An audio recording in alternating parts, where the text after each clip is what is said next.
Bonjour à toutes et aujourd'hui on ouvre l'espace motivation versant psy, versant comportemental aussi et versant coaching. Voilà. Donc on va tâcher d'être dans des approches un peu transversales, croisées.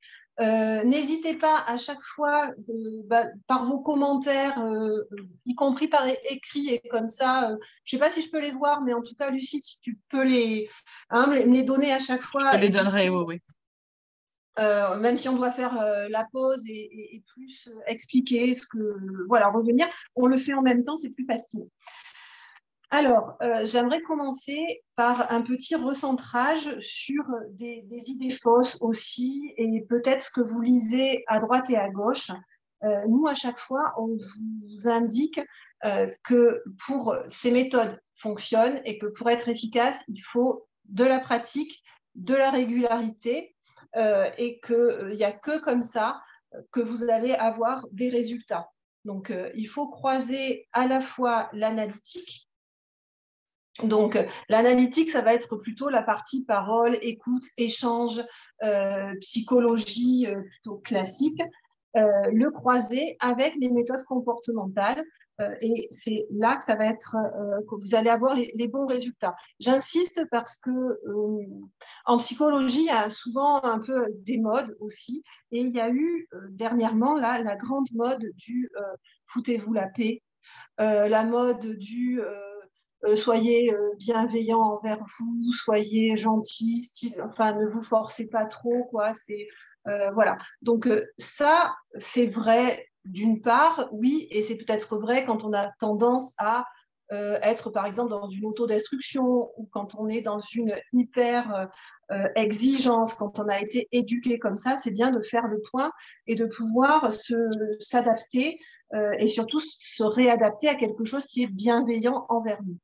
Mais après, une fois ça établi, eh ben, honnêtement, ce sont des efforts.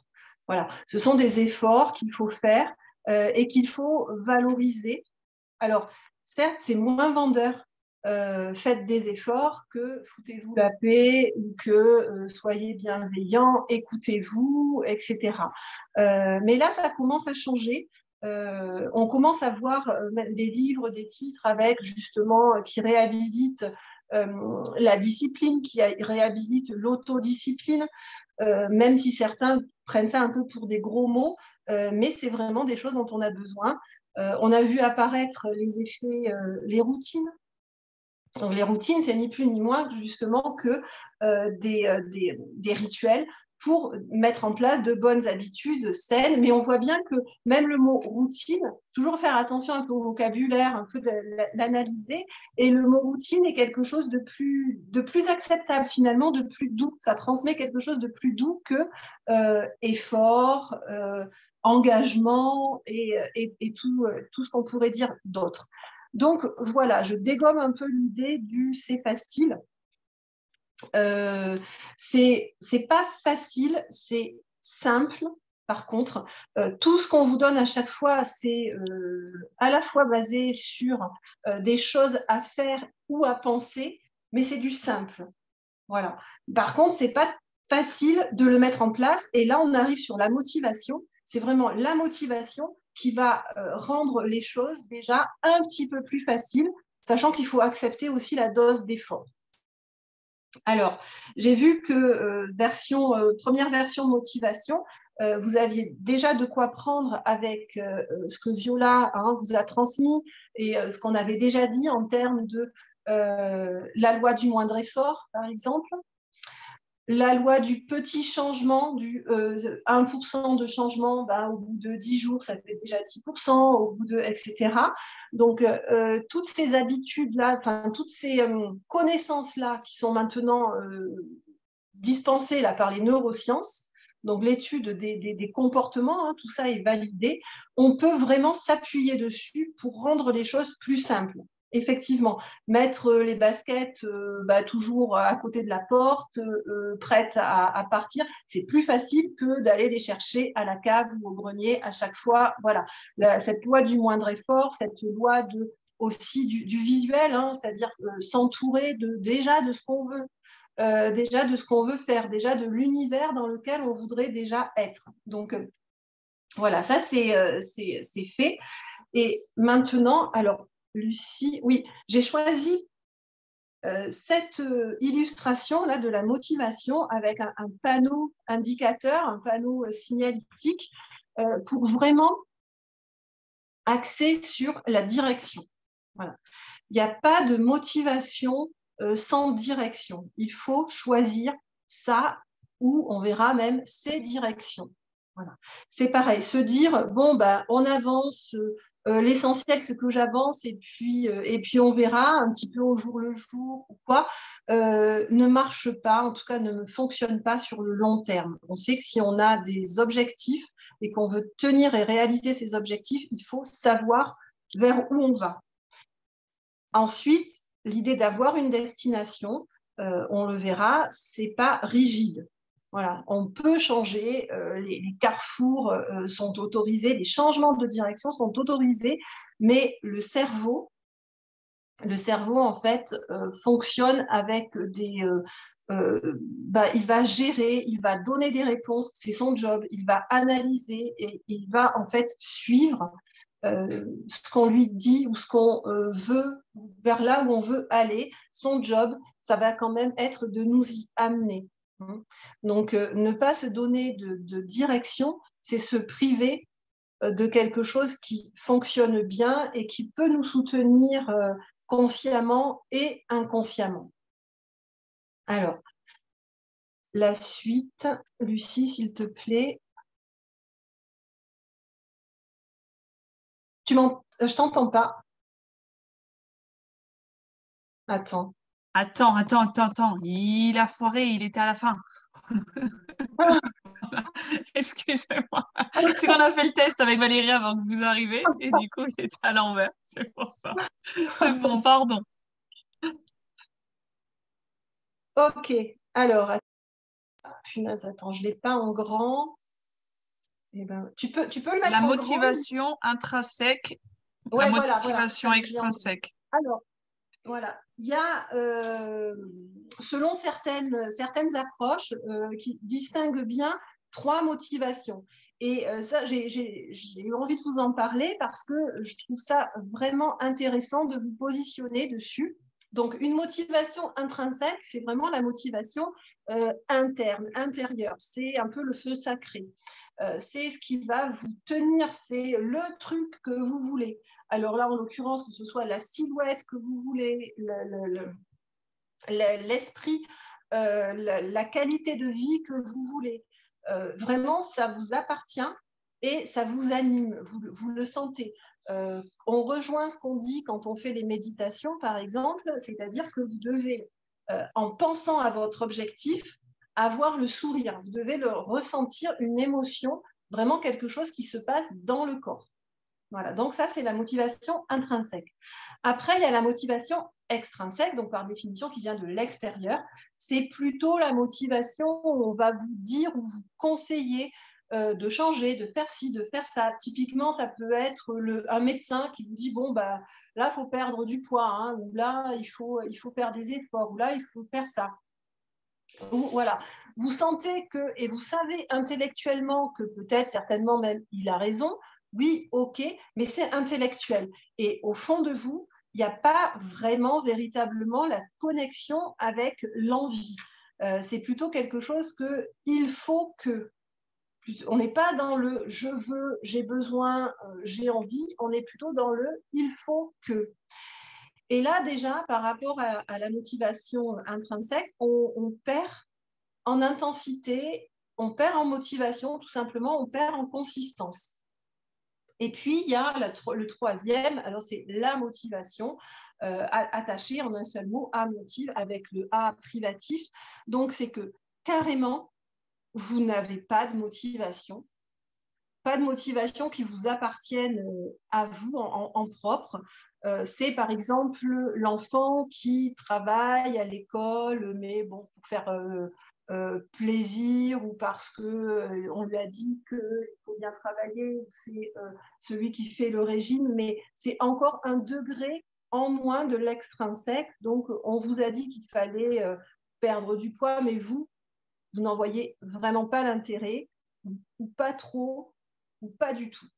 Donc, voilà, déjà savoir, alors je pense qu'on est entre le 1 et le 2, hein, je ne pense pas que la motivation soit concernée ici, mais c'est bien de repérer ces 3 niveaux. Donc déjà, est-ce que ça vous parle? Est-ce que vous vous repérez? Ensuite, alors, objectif de vie, je le place ici parce que forcément, une motivation est liée à un objectif, sinon elle perd toute son essence, hein, toute sa force. Il faut bien voir que la motivation, en fait, ça va être de l'énergie. Ça va être de l'énergie disponible pour un projet, pour une direction, pour un objectif. D'où l'intérêt d'avoir une direction. C'est ça qui va formuler, qui va produire de l'énergie. Cette énergie, typiquement, le corps ne peut pas survivre en étant toujours dans un pic d'énergie. C'est pour ça que la motivation, il est naturel, normal qu'elle soit cyclique. C'est-à-dire qu'il y a une poussée, il y a une augmentation de la motivation. Ensuite, il y a une phase un peu plateau, et puis après, il y a la descente. Et tout le monde connaît bien ces phases d'alternance, comme ça, où on a très envie, on est motivé, on est à fond, on commence plein de choses, que ce soit du sport, un régime, un rééquilibrage, se faire des amis, changer de travail, on est très motivé. Et puis ensuite, ça baisse. Il est normal que ça baisse, c'est hormonal, et le corps ne pourrait pas tenir avec un pic de motivation de toute façon, sans aller à un épuisement du système. Excusez-moi Valérie, il y a une période particulière justement quand on arrive à la phase de plateau et ensuite de descente? Oui, alors on le sent. Hein. On le sent, c'est quand on commence à, dans ses habitudes, on se sent un petit peu moins à fond. On le remarque. Et c'est là qu'il y a des choses à faire pour justement, parce que la phase de plateau est très intéressante, en fait. Avec cette phase de plateau, on peut tenir un rythme. Celle qu'on ne peut pas tenir, c'est le pic. C'est toujours à fond, toujours parce qu'on est boosté. Il faut bien voir que dans le pic, vous voyez, c'est un peu, pour vous faire le parallèle, c'est un peu comme l'état amoureux. Voilà. Quand on est amoureux, dans la passion, là, quand on connaît cet état, qui est aussi un état épuisant, voilà, ça produit un véritable shoot dans le cerveau. Alors, on en parle souvent, et c'est hormonal et il y a des raisons. La motivation, c'est pareil, en quelque sorte, puisque ça active l'aspect passionnel. Donc, et après l'opération, est-ce qu'il y a une période, par exemple, je ne sais pas moi, à oui. 1 ou à 2 ans, on voit globalement justement la baisse de la motivation? Oui, oui. Alors, après l'opération, il y a les 2 effets conjoints. Il y a l'effet motivation, à fond, passion, etc. Et en plus, vous êtes porté par la physiologie de l'opération, parce qu'elle a entraîné aussi comme changement physiologique. Et c'est pour ça que les chirurgiens disent que vous avez, c'est 1 an, jusqu'à 18 mois, je crois qu'ils parlent de 1 an à 18 mois, un peu lune de miel, un peu portée, et qu'il faut absolument profiter de ces 18 mois pour travailler sur soi, et pas pour se reposer, parce que de toute façon, on sait que ça se passera bien, ces 18 mois, c'est obligatoire, c'est physiologique. Donc, vous êtes porté, vous êtes comme protégé. Mais, en quelque sorte, c'est comme si on disait, c'est pas la réalité. C'est un peu comme l'état amoureux, voilà. Je voulais intervenir par rapport à ce que vous avez dit au début, le changement de direction. Moi, je trouve que justement, quand on n'a pas de direction, c'est là où on s'épuise le plus énergétiquement. Et je trouve ça dommage parce qu'après, quand on a envie vraiment de quelque chose et qu'on trouve la direction, après, on est déjà un peu épuisé dans cet état où on est déjà fatigué alors qu'on n'a même pas encore vraiment commencé le travail. Oui, oui, je comprends, Fatima. Oui. Et d'où l'importance d'avoir la direction. Et même si on doit être souple, même si. Alors, on verra après l'idée de la souplesse, de l'adéquation, en fait, hein, et de la souplesse pour que la direction reste toujours, justement, porteuse, même si on doit réadapter, on doit prendre un chemin de traverse, on doit voilà, changer de route, là, de voie, mais pas forcément de direction. Donc, voilà, pour répondre à la question du plateau, de cette sorte de ce moment où on commence à repérer peut-être des petites baisses de motivation ou à les interpréter ou repérer un ancien fonctionnement. Souvent, vous avez peur, souvent vous nous transmettez ça, vous avez peur que ça revienne comme avant. Voilà. Bon, ça, ce sont des petites alertes, mais ça ne veut pas dire non plus que vous êtes en train de revenir comme avant. Et c'est là où il faut adapter, mettre de la souplesse pour maintenir l'objectif, mais accepter de ne plus être à fond, parce qu'à fond, ce n'est pas possible. Si vous voulez être tout le temps à fond, forcément, il va y avoir la redescente. Mais celle-là, vous ne l'aurez pas prévue. Et c'est le cycle un peu infernal hein, de réussite, échec, réussite, échec. Donc, pour en sortir, tu peux avancer, Lucie, s'il te plaît. Ok. Pour en sortir, on propose dans ce travail-là, justement, de vérifier vos associations psychologiques. Alors, premier niveau, on parle d'associations psychologiques, c'est-à-dire ce que vous faites, ce qu'on fait quand on est dans l'écoute, dans la parole, dans l'analyse de l'enfance, de l'histoire familiale, de comment le poids est vécu dans la famille, si vous êtes le seul ou la seule en surpoids ou si c'est familial, du comportement alimentaire, qu'est-ce que l'alimentation, s'il y a eu des manques ou pas. Voilà, donc là, on le met dans le premier niveau de l'écoute psychologique. On sait, vas-y Lucie, si tu peux, ces associations psychologiques, ensuite, on les fait passer au travers de l'approche neurologique des neurosciences et ça donne des associations neurologiques. Alors, je crois qu'on en a déjà parlé, mais je vais quand même le rappeler. On sait par exemple que les pensées, nos pensées, créent littéralement hein, des chemins dans notre cerveau. Et une pensée qui est répétée, répétée et tout le temps répétée va comme ouvrir une voie de préférence, comme une autoroute en quelque sorte.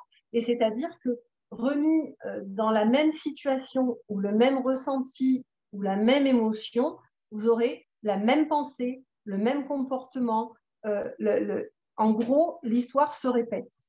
Ce sont des traces neurologiques. Alors, pour rendre évident ça, les chercheurs se sont intéressés, enfin, ils ont constaté d'abord sur des examens et des IRM de traumatisés, eh bien, les personnes qui sont traumatisées, subissent un trauma, ça se voit, ça peut s'observer sur est-ce que ce sont des traces de croyances? Oui, ça donne, alors la croyance, on en parlera à la fin, ça donne le résultat, la conséquence de ces chemins-là, de ces traces mnésiques-là, donne effectivement des croyances et on y croit dur comme fer. On ne sait même pas à la base, avant d'avoir travaillé sur nous, on ne sait même pas que ce sont des croyances, on pense que c'est la réalité. Donc, et on sait aussi maintenant qu'il y a le trauma ponctuel, type l'agression, le truc qui arrive qu'une fois et qui est tellement fort émotionnellement que ça va laisser une trace. Et puis, il y a aussi le trauma chronique, celui qui va peut-être moins impacter violemment sur le coup, mais qui va tellement se répéter, comme de la maltraitance psychologique ou voilà, des choses qui vont s'installer dans le temps, s'inscrire dans le temps, eh bien, ça s'inscrit aussi en traces mnésiques. Voilà. Je voulais vous demander, excusez-moi, vous avez dit qu'il y avait des chemins, je pense, axonaux. Quand vous avez ça, est-ce que vous pouvez repérer quand c'est lié à une croyance et quand c'est lié à une répétition? du trauma? Bah, au départ, c'est lié à un fait, c'est lié à quelque chose qui se passe et que la personne vit. Et après, ça s'installe comme une croyance, comme une réalité. Enfin, ça devient sa réalité. Et après, c'est le travail de percevoir que c'est une croyance. Donc, ça peut changer. Donc, on peut recréer d'autres chemins à côté. Oui, d'accord, ok. Hein, c'est s'apercevoir que, ah, mais dans telle situation, je pense toujours la même chose ou je fais toujours la même chose. Or, je vois, ma voisine, ma copine, etc., va penser tout autre chose, va croire différemment. Pour elle, peut-être, ça sera bénéfique, ça va l'apporter. Donc, je vais peut-être changer de croyance, enfin, changer d'interprétation, en fait. Voilà. Donc, ce premier travail-là, il est essentiel. Il est essentiel de repérer toutes nos associations neurologiques et dans tous les domaines.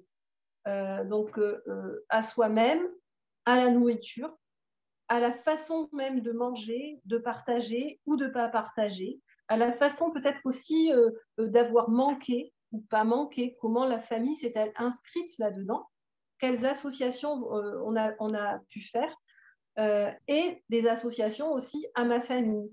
Est-ce que être en surpoids, c'est familial, ça m'inclut dans le groupe familial? Est-ce que au contraire, je suis la seule différente? Est-ce que je suis bien dans cette différence? Est-ce que ça marque mon existence, ma reconnaissance de quelque chose? Est-ce que du coup, perdre ce poids, c'est me distinguer, c'est trahir, voilà. Donc, faire le point, je ne sais pas si ça vous parle, mais faire le point sur ces associations-là, c'est le départ. Mais il faut faire le point sur tout ça, en fait, pas juste sur un niveau. Non, il faut faire le point sur tout.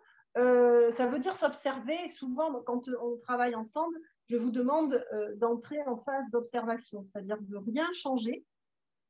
Mais pour les domaines qui nous intéressent, justement, aller sous forme de tableau. Souvent, je vous fais faire sous forme de tableau à plusieurs entrées avec le contexte, la situation, le contexte, votre émotion, votre réaction. Et après, on a un recueil de données en quelque sorte. Et là, on peut pointer, déjà parce qu'on est à froid, on est dans le partage et puis dans l'objectivité du coup et l'œil du professionnel qui vient pointer telle réaction, telle répétition, si c'est adapté, pas adapté. Et là, vous commencez, en principe, vous commencez vous-même à faire les liens avec l'histoire, avec l'enfance, avec quelque chose qui a impacté ce jour-là et qui serait resté imprimé. Ok. Alors, du coup, voilà. Alors, les valeurs. Alors, j'ai mis avec les petits panneaux là, attention, parce que ça commence par là, en fait. Tout objectif de vie, s'il n'est pas d'abord bâti sur des valeurs, sur vos valeurs, il ne tiendra pas. Voilà. Et vous allez vous épuiser. Et Fatima parlait déjà d'un épuisement quand il y a peut-être une absence de direction, effectivement, ou quand il y a répétition d'échecs, quand il y a tout ça, ça va épuiser le système, ça va renforcer la mésestime de soi, la baisse de confiance en soi, et peut-être venir renforcer un discours déjà peut-être familial, parental, peut-être des critiques qu'on a entendues, et on est soi-même un peu son propre victime de soi-même, en tout cas, où on va distiller chaque jour un peu de poison là, dans le peu de confiance et dans l'autocritique.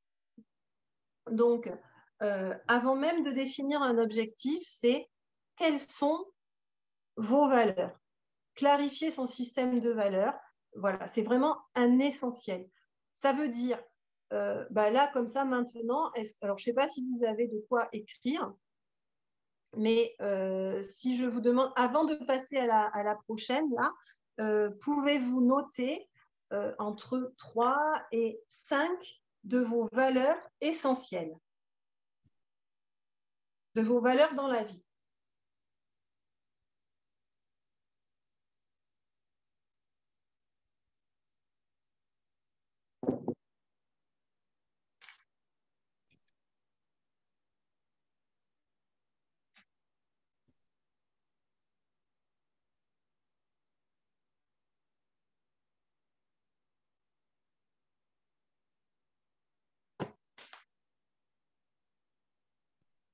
sachant que ce travail-là nous met directement en correspondance avec ce qu'on a dit tout à l'heure, les associations neurologiques.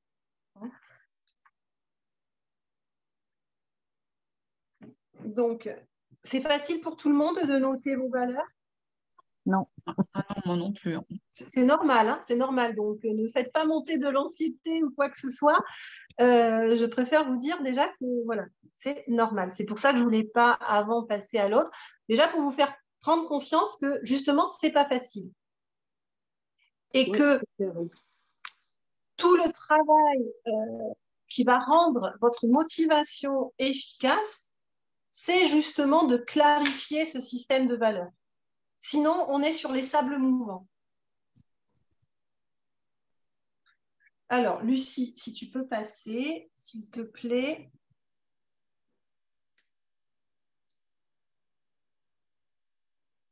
Voilà.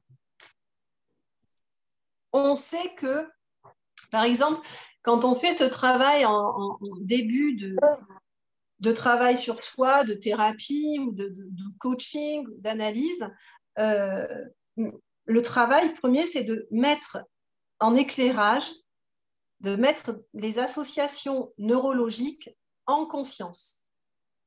Justement, parce que jusqu'à présent, vous n'aviez jamais pensé que vous n'aviez jamais mis en corrélation l'histoire du manque dans la famille. Alors, manque par trauma peut-être de guerre ou par situation financière difficile, par pauvreté, par misère parfois familiale des générations d'avant. Donc, l'expérience du manque, l'expérience de la faim, l'expérience de la pauvreté, le traumatisme parfois avec, je ne sais pas, le licenciement d'un parent qui plonge la famille dans une période de pauvreté, de manque. Vous n'aviez jamais mis en relation que vous, dans votre vie, aujourd'hui, tout va bien. Il y a de l'argent suffisamment, il n'y a pas de quoi avoir d'angoisse du manque, mais pourtant, tous vos placards sont pleins. Mais pourtant, ce qui se passe à la télé vous angoisse énormément. À chaque fois qu'il y a menace de blocage des routes ou de blocage des routiers, par exemple, eh bien, vous faites les provisions ou vous êtes angoissé là-dessus. Ou il est impossible pour vous de ne pas finir votre assiette. Il est impossible de jeter, il est impossible etc. Donc, vous n'aviez peut-être jamais mis en corrélation que c'était associé à une expérience traumatique de vous-même, de l'enfance ou familialement dans les générations d'avant. Donc là, souvenez-vous de l'épigénétique, on en avait parlé avec Viola, sur cette épigénétique qui sont un peu comme les post-it qu'on vient rajouter, qui viennent se rajouter dans nos lectures, dans les livres. Donc l'ADN n'est pas modifié. Par contre, les histoires de vie, les traumas de la vie, les expériences de vie viennent modifier l'expression des gènes, l'expression de cet ADN qui va du coup s'exprimer ou pas en fonction du vécu des ancêtres. Et ça, souvenez-vous, c'est valable, les études montrent cette influence-là sur 3 à 5 générations avant vous. Donc, c'est vraiment à prendre en considération et ça fait souvent le nid là, de certaines de vos associations neurologiques.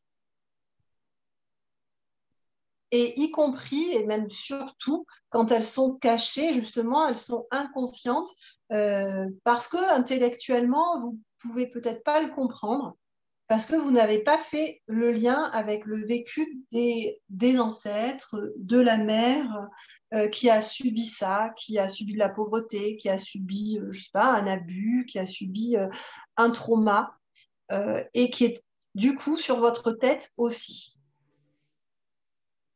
Donc, une fois qu'on a mis au clair ces associations neurologiques, on va se tourner vers nos valeurs. Alors, il est normal. Vous pouvez me dire quelques-unes des valeurs que vous avez trouvées? Moi, j'en ai trouvé qu'une personnellement, c'est la famille. Ok. Quand je parle de famille, c'est ma famille proche, ma famille que j'ai créée, hein. C'est mes filles La, et mon mari. Ouais. ouais, la nucléaire, hein, la Ouais. famille, Mm, l'oiseau, ton oiseau. D'accord. Oui, la famille, c'en est une. D'autres Moi, valeurs? moi, Le j'ai courage. la sécurité, Oui, le respect, Moi, j'ai mis justice. oui, J'ai mis respect de justice, soi et des autres. oui. Amour et sécurité, travail. Amour et bienveillance, travail. Amour et Amour, travail. ouais. Travail, oui, Bienveillant. Épanouissement. oui, Le partage. Santé. Santé. oui, L'empathie. Le bonheur, oui. non La jugement. bonne humeur. Pardon? La bonne humeur. Oui, Non jugement. L'honnêteté. mhm. Tenir. Tenir, ok. Espoir. Bon, vous voyez. Et Espoir. espoir. Et moi j'ai mis santé, sécurité et santé, sécurité. Voilà. Ok, Et bien santé, sécurité, bien-être. Voilà. ok, parfait. Alors, vous voyez déjà que quand on s'y met à plusieurs, c'est plus facile. Oh, oui, dis donc. Hein, ça va donner dans ce partage-là, on se dit ah mais oui, ah mais oui, ah mais oui. Mais par contre, notez quand même bien celle qui vous est venue en premier. Voilà. Prenez une couleur, un stabilo après, hein, après l'entretien, enfin après l'atelier, pardon. Vous savez que moi j'aime beaucoup travailler avec l'écrit. Le fait de laisser aussi une trace, ça permet de voir un peu l'évolution. Donc, vous mettrez en stabilo là, celle qui vous est venue en premier.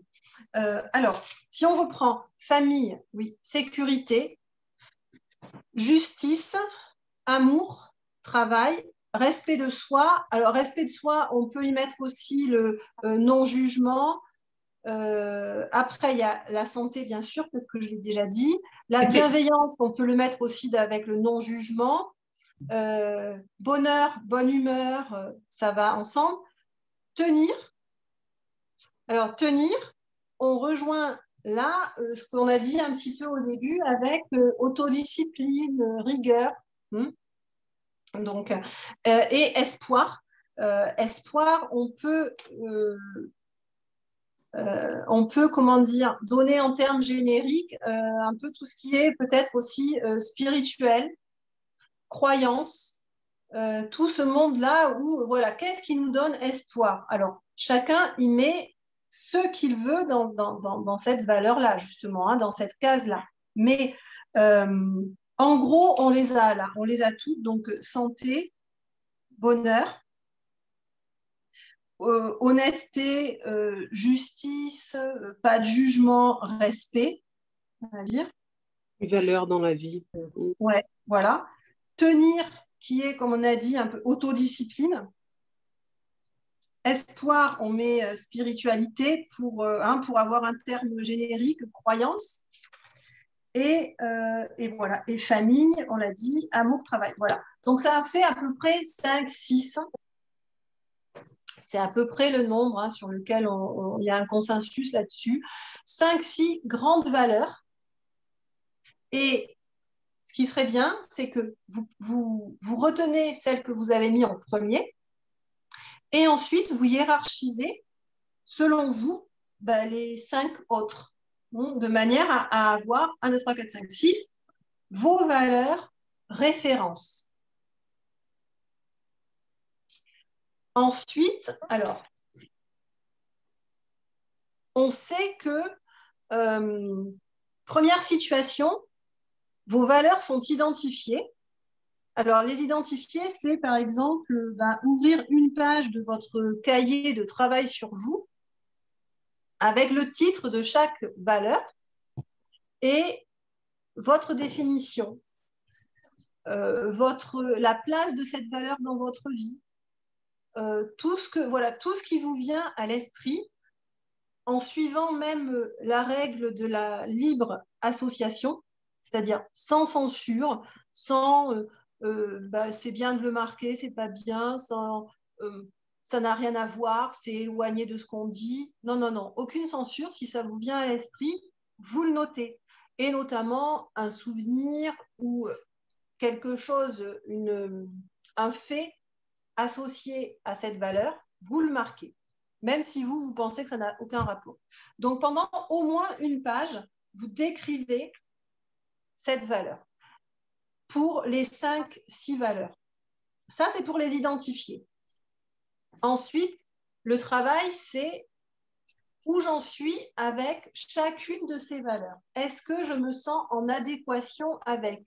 C'est-à-dire qu'on a pris la valeur famille, voilà. Est-ce que je me sens bien dans les clous selon ma valeur? Est-ce que voilà, si ma valeur, c'est donner du temps à ma famille, passer des bons moments avec eux, voilà, est-ce que dans mon quotidien, c'est OK, je peux cocher cette case, je suis en adéquation, ou est-ce que ça tiraille, c'est pas bon, est-ce que je passe tout mon temps au travail, est-ce que j'ai des plaintes de mon entourage, de mon conjoint, de ma conjointe, de mes enfants, des parents, de qui que ce soit, qui se plaignent de ça, et est-ce que moi je ressens aussi un manque? Voilà, donc on sait que la situation 1, c'est identifier et en adéquation, c'est le bonheur. C'est vraiment une définition du bonheur, c'est-à-dire que j'ai mes valeurs, elles sont identifiées et je suis pleinement ou à peu près dans mes clous-là, c'est le bonheur. Deuxième situation, mes valeurs sont identifiées, voilà, vous avez fait le travail dessus, vous avez fait les données, les définitions, les situations, etc. Mais vous ne vous sentez pas en adéquation. Donc, ça provoque de la souffrance psychique, mentale et une diminution, une baisse de l'estime de soi. Parce que ma valeur, c'est donner du temps aux miens, être proche de mes enfants et en ce moment, je ne peux pas, c'est pas possible, mon travail, mon patron, etc. me prend tout mon temps, j'ai une énorme frustration, ça crée des tensions à la maison, ça me crée des tensions internes, du coup je me juge, je suis une bonne ou mauvaise mère ou père, ça va pas, baisse de l'estime de soi, souffrance. Troisième situation, alors là, les valeurs ne sont pas identifiées, vous ne les connaissez pas vraiment, vous ne les avez pas définies, et en plus, de toute façon, vous n'êtes pas en adéquation avec, et là, c'est la dépression, parce qu'il y a une perte de sens. Voilà. Donc, et souvent, dans la dépression, justement, un des ressentis dépressifs, c'est le vide. C'est aussi de se sentir vide, ou alors, souvent on dit on se sent perdu. Voilà, je me sens perdu, je ne sais plus, je ne sais pas. Voilà. Donc, est-ce que vous percevez bien ce que je veux vous transmettre là en termes d'importance des valeurs et de définition et de faire le point? Ouais, oui, mais c'est chaud. Oui, oui. Ouais, c'est ça. C'est ça. Ah, aujourd'hui, on a dit avec Lucie, hein, voilà, on trace, on avance. C'est un énorme sujet, hein, motivation. Mais honnêtement, ça, c'est moi, quand je fais ça en analyse, hein, en thérapie, c'est le travail d'un an de séance. Hein. Il ne faut pas se dire, voilà, hein, ne vous laissez pas écraser par tout ce que je vous dis. Au contraire, dites-vous, waouh, il y a plein de choses à faire, quoi. Il y a plein de choses à faire et ça va prendre son sens. Oui, parce que Valérie, vous m'avez donné ce travail-là, effectivement, il y a quelques semaines. Il est là, mais c'est une goutte à la fois. Hein. Oui. Et puis, quelquefois, je ne suis pas à côté du papier et ça me vient. Donc, c'est vraiment quand ça me traverse l'esprit, il faut vraiment que je le note tout de suite parce qu'après, avec tout ce qu'il y a autour de moi, tous les parasites, quelquefois, ça s'envole, c'est plus aussi pur dans ma pensée. Donc, je vais être grossière, c'est un putain de boulot. Hein. Ah oui, là on a mis, et en plus là je croise les approches psychothérapie plutôt analytique, donc classique, neurosciences et coaching. Ouais. Là vous avez les trois entrées, hein, les trois portes d'entrée. Donc c'est normal d'avoir. Et puis, voilà. il y a des peurs Pardon, il y a des peurs qui s'installent. Alors, des fois, il y a des personnes qui ont du mal à avancer, justement parce qu'il y a des peurs qui s'installent automatiquement, qui reviennent. Oui. C'est normal, c'est l'inconscient qui réagit, en fait. Toujours. Donc, c'est pour ça qu'on traite les trois en même temps. On est sur les trois portes ouvertes en même temps et parfois, on va effectivement passer de l'une à l'autre. C'est normal d'avoir ce sentiment de beaucoup de travail. Effectivement, il y a beaucoup de travail, mais il y a des méthodes qui fonctionnent, qui sont la recherche et qui fonctionnent. Et oui, et souvenez-vous, on boucle là avec ce qu'avait dit, ce qu'avait apporté Viola aussi, avec le 1%. Oui, totalement. Le 1%. Donc, les valeurs, c'est essentiel et c'est l'étape première qui va nous amener petit à petit sur les objectifs pour que les objectifs soient soutenus, justement, soit pour que la motivation soit soutenue et soit même hormonalement soutenue. Tu veux dire quoi par là? Je veux dire que, souvenez-vous, quand on a fait les neurosciences, programmation, déprogrammation, on en reparlera le mois prochain. Le mois prochain, oui. Mais nos pensées, la pensée, c'est pas juste un truc qui vient dans notre tête comme ça et qui s'en va. Une pensée, déjà, on voit qu'elle laisse des traces mnésiques, elle s'inscrit, cette pensée. Et puis, cette pensée, elle a toujours une coloration émotionnelle. Sauf les pensées, je vais faire mes courses, faut que qu'est-ce que je prends entre la salade et le machin. Bon, voilà. Mais sinon, nos pensées plus importantes que ça vont laisser des traces. Et ce sont des traces émotionnelles.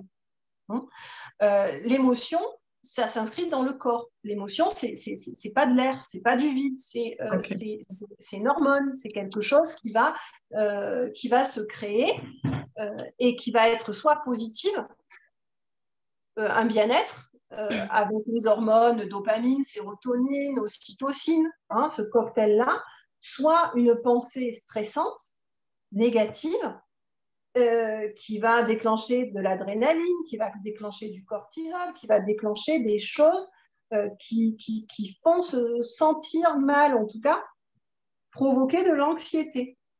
Valérie, quand vous dites la pensée, elle va générer une émotion, un affect, est-ce que c'est la même chose quand Freud dit représentation et affect? À chaque représentation, il y a un affect. Oui. Mais oui, et c'est là qu'on s'aperçoit qu'on boucle et on peut prendre du coup, chaque théorie amène ses nominations aussi, son vocabulaire, etc. Mais au final, on parle de la même chose. Quand vous avez dit motivation, vous avez dit pousser, plateau, maturation, plateau et chute. C'est le même graphique que pour la pulsion. Oui. Oui. Donc, c'est là où on ressent de toute façon cette cohérence. C'est qu'à un moment, les systèmes s'emboîtent et c'est comme une suite, en fait. Ce qu'on retrouve sur le plan psychique, le travail qu'on fait sur le plan psychique, on le retrouve dans le corps. Oui. De toute façon, ce que vous dites, c'est ce qu'on travaille en thérapie. Tout le temps. On se rend compte au bout d'1 an ou 2 ans que ça, on l'a déjà fait, ce travail. Mais dans un divan ou dans un fauteuil. Mais en tout cas... C'est ça, et on ne l'a pas forcément nommé comme ça. On l'a pas, voilà, là, l'intérêt, c'est carrément qu'on le nomme, on l'identifie, on le planifie en quelque sorte. Mais sinon, oui, on le fait en mode discussion. Échange, discussion. Donc, retenez vraiment, vraiment ça. Je suis en adéquation avec mes valeurs, c'est le bonheur. Et vous pouvez, je crois qu'on le vérifie tous, le matin où on se lève et où on avait planifié des choses et finalement on fait ces choses planifiées, on se sent vraiment dans cette adéquation, on est déjà dans une bonne journée. Ça part déjà d'un bon pied, on est déjà, et du coup on est content de soi, on a une énergie positive. Donc Si c'est identifié, si on sait ce qu'on veut, si on sait ce dont on a besoin, quand on connaît nos valeurs et que on agit pas en corrélation avec ça, pas en cohérence avec ça, forcément, ce tiraillement-là, c'est très inconfortable, ça fait souffrir et ça fait baisser l'estime de soi. Voilà. Et si on n'a pas identifié nos valeurs, on se sent un peu perdu. Aujourd'hui, on va vers là. Ah, demain, on trouve quelque chose ou on entend quelque chose qui nous séduit ou qui nous amène, on va vers là. Et on passe comme ça d'un endroit à un autre, mais c'est pas clair. On est un petit peu perdu, on s'épuise, on se sent vide, c'est la dépression. Est-ce que c'est possible si inconsciemment, on a déterminé une direction, mais qu'elle n'est pas consciente et finalement, on n'est pas en perte d'énergie parce qu'on y va sans s'en rendre compte? Alors, parfois, on y va et justement, l'intérêt, alors si on y va, mais qu'on est porté par du positif, en fait, si on est inconsciemment, même sur un scénario positif, ça va aller. Et typiquement, on n'est pas porté à faire un travail sur soi parce qu'on n'a pas de plainte, tout va bien, mais il y a véritablement des gens qui sont portés comme ça. Et le principe, quand ça coince, c'est qu'on est on est porté, effectivement, on est sur un scénario inconscient, mais plutôt négatif ou plutôt limitant. D'accord. Et du coup, là, d'où l'intérêt encore plus à aller observer ces fameuses associations psychologiques, associations neuro, qui nous remettent la tête dedans à chaque fois. D'accord, merci. De rien, merci parce que vous anticipez sur justement ce scénario inconscient qui pourrait être négatif et qu'on peut rapprocher des antivaleurs. Donc, tout ce que vous, dans votre monde, un peu vous rejetez, que vous n'aimez pas, mais que parfois vous faites, et qui vous met en inadéquation, qui vous met en écartèlement avec vous-même, donc position 2, position de souffrance, de mésestime, de baisse de confiance en soi. Et là, c'est ce dont on a déjà parlé, qu'on peut appeler la zone d'ombre. Est-ce que ça vous parle? Est-ce que vous avez besoin d'éclaircissement? Comment on se débarrasse de ces zones d'ombre?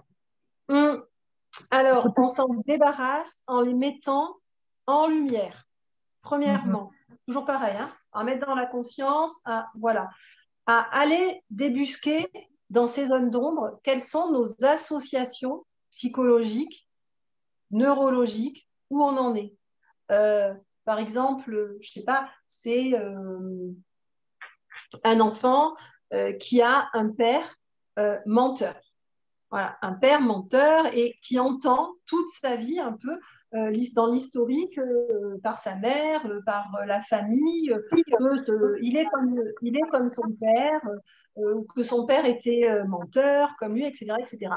Il peut se créer une sorte d'identification où cet enfant a de bonnes valeurs, il sait qu'il faut être honnête, il ne faut pas mentir, qu'il y a une histoire de respect, etc. Mais il ne peut pas s'empêcher de mentir, d'être dans des comportements d'irrespect ou d'injustice comme ça, ou d'être vraiment limite. Et en travaillant, on voit bien que cette identification-là, en fait, ce comportement, cette zone d'ombre à lui, ce côté sombre, lui permet justement d'être comme son père.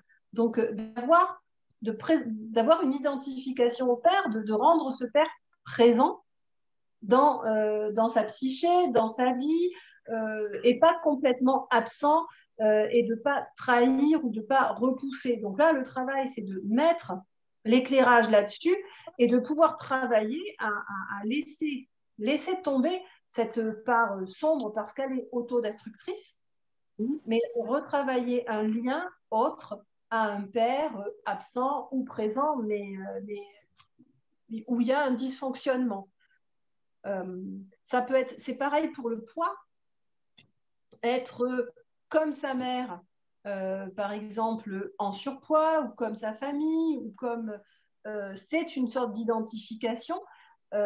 C'est parfois dans cette zone d'ombre d'autodestruction qui fait les craquages, les compulsions, y compris quand tout irait bien, quand tout va bien, ben, c'est un peu l'échec, la mise en échec, pour ne pas trahir, pour ne pas sombrer, pour ne pas perdre l'amour, parce que tout ça peut être imaginaire, hein, fantasmé, c'est pas forcément réel.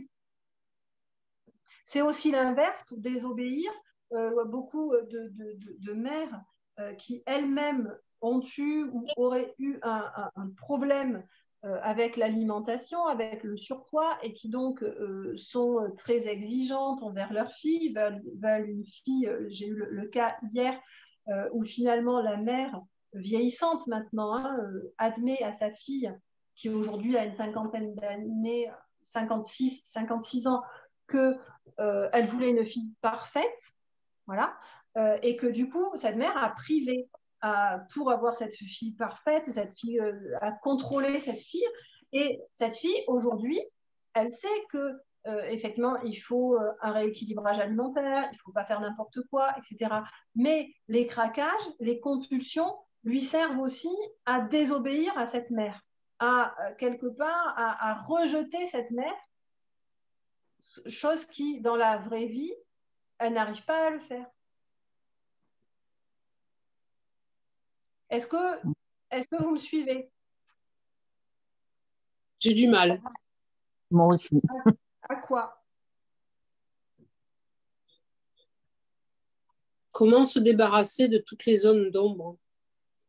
Eh bien, toutes, déjà, majoritairement, il n'y en a pas 36 000. Il faudrait se voir et parler de nos zones, de nos zones d'ombre, pour que ça soit plus concret, parce que là, c'est compliqué.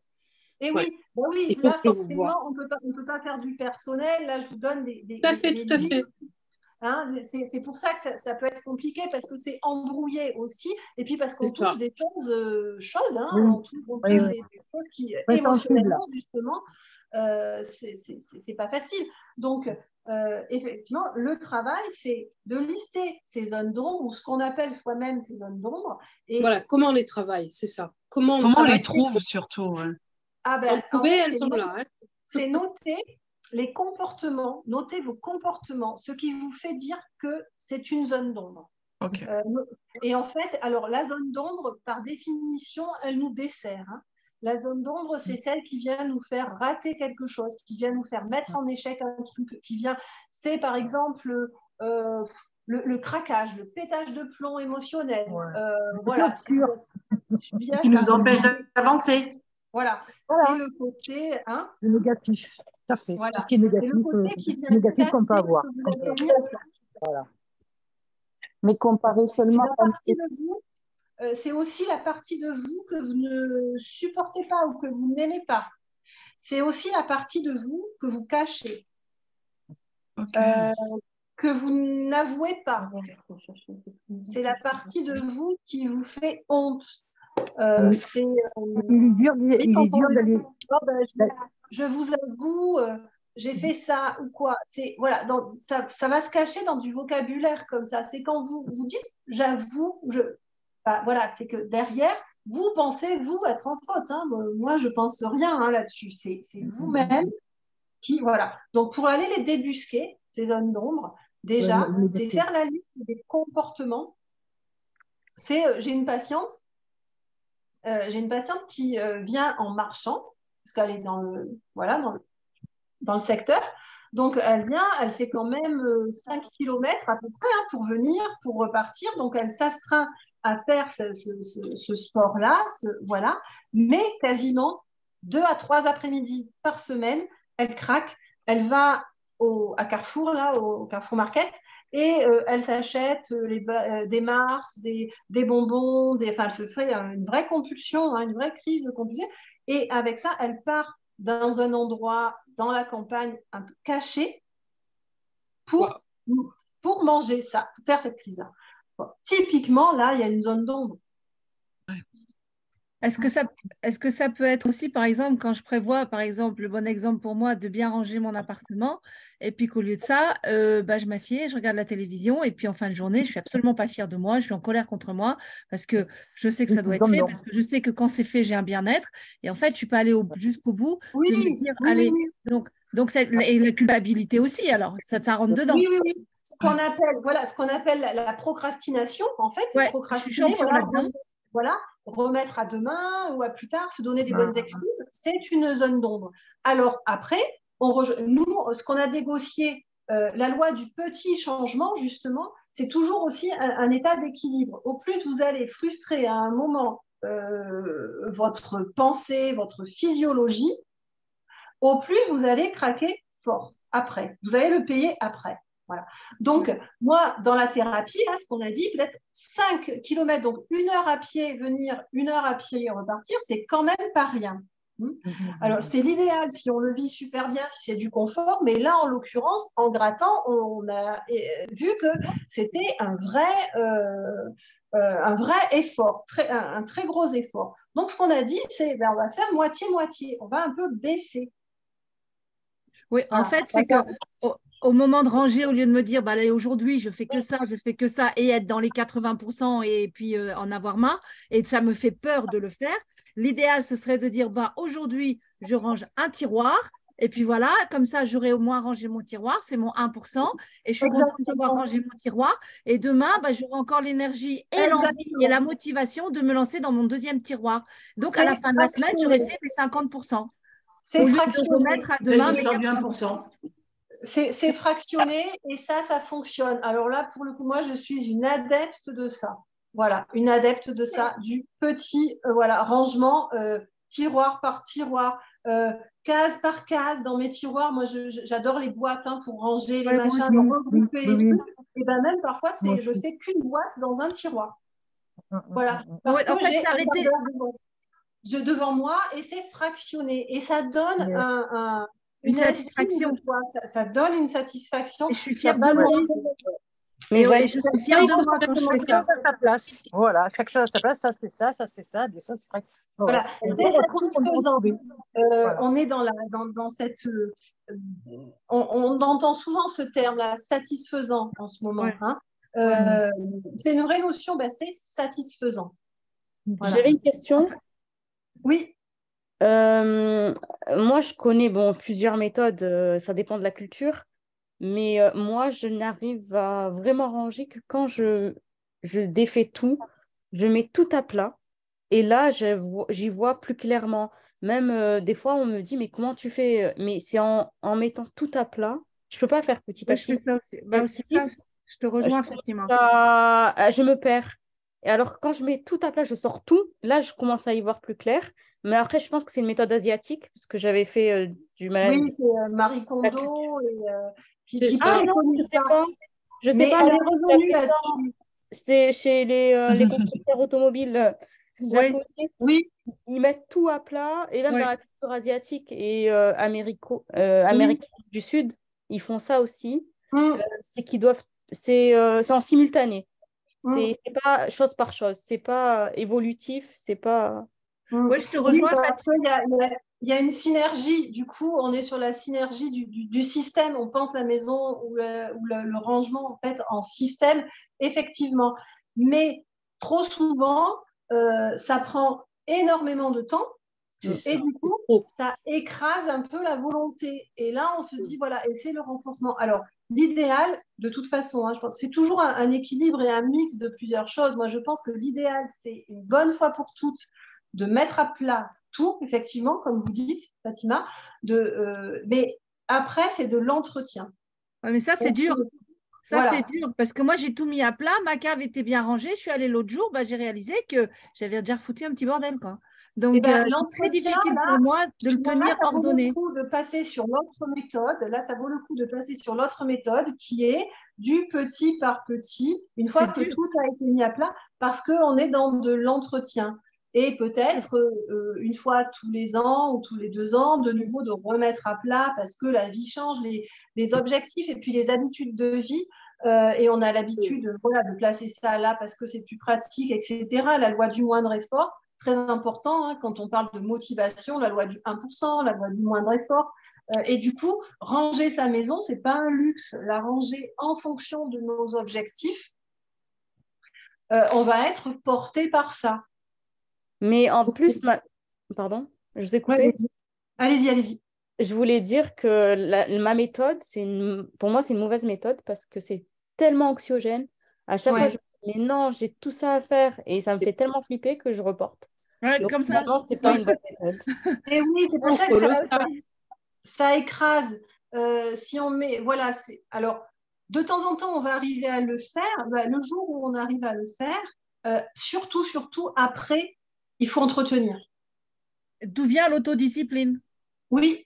En fait, c'est de l'autodiscipline quotidienne pour que ça devienne une habitude, pour qu'on s'en rende plus compte. Oui. Et dans tenir, je sais plus, c'est Lucie, je sais plus qui a dit tenir et qu'on a dit, hein, bon, on appelle ça autodiscipline ou rigueur, voilà, ça, c'est la valeur, ça vaut le coup de l'avoir dans ses valeurs, du coup, de le définir, d'avoir une page là-dessus. Excusez-moi Valérie, je reviens sur... J'ai du mal, moi, avec le système anti-valeur, en fait. J'ai du mal à comprendre. Est-ce que anti-valeur, c'est bénéfice caché? Oui, alors secondairement, oui. L'antivaleur, ça peut être l'injustice. Si notre valeur, c'est la justice, par exemple, le respect, l'antivaleur, c'est la maltraitance, l'irrespect, etc. Et une de nos zones d'ombre là-dedans, ça peut être de maltraiter quelqu'un dans notre entourage. Alors maltraiter, on s'entend, hein, mais justement, la valeur famille, donner du temps à ma famille, etc. Et puis là, j'en donne pas. Indirectement, c'est injuste. C'est une de mes antivaleurs, en fait. D'accord. Voilà. Le craquage, c'est une anti-valeur, le manque de respect de moi-même. Oui. Je sors de mon autodiscipline de santé, qui était une valeur. Donc, le fait de craquer, manger n'importe quoi, c'est du respect de soi, de la bienveillance, de tout ça. Tenir. Mais ce n'est pas le bénéfice caché, comme par exemple, je suis grosse. Le bénéfice caché, c'est je prends peut-être plus de valeur par rapport aux autres. Vous voyez? Eh bien, c'est croisé. C'est pour ça que l'intérêt, c'est de croiser les trois approches. C'est parce que, oui, ça alimente la zone d'ombre. Le bénéfice caché, ok, d'accord. Hein, il vient alimenter la zone d'ombre. C'est pas juste qu'on est mauvais, c'est pas qu'on est Dr. Jekyll et Mr. Hyde, c'est que forcément, on a une telle accroche, un tel frein psychologique là, au changement inconscient que ça s'exprime dans notre zone d'ombre. D'accord. Hein, c'est pour ça que comme on appelle maintenant le coaching, etc., si on ne le couple pas avec aussi la thérapie, avec les approches, on est en surface.